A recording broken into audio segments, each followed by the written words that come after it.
frequently when we see people with so-called hip pain, there are multiple other types of problems, including the spine as well as the pelvis. So I'd like to go over a little bit of that anatomy and a little bit of what happens. In the accident, my friend here will show you what happens to the hip.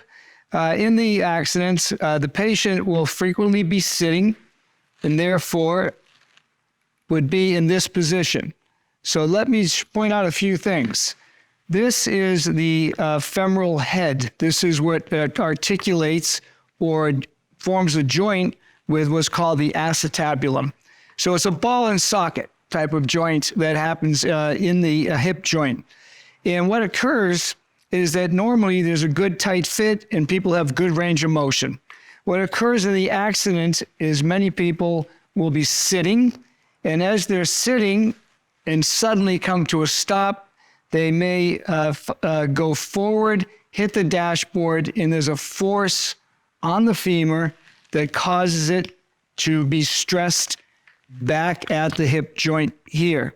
So that force at times may be strong enough to actually what we call dislocate the hip, which pushes it out like that. The ball and socket comes out of the joint itself. Many times it will fracture the very end of the acetabulum, which is the socket itself, but usually it'll end up in a fracture of the hip joint or a fracture dislocation.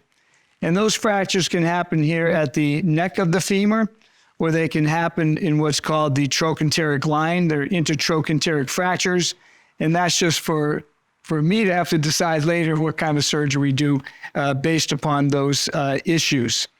Many times, and that would be true hip pain, or people with arthritis who have lost articular cartilage and have an accident and bumped their knee, and now it's incited the arthritis. So many times I can tell when someone comes walking into my office, because if they're limping on that hip, it probably is the hip joint. If they're saying I have hip pain but are walking normally, generally it'll mean other things, and I'll go over some of those things with you. The femur is connected to the acetabulum by the pelvis.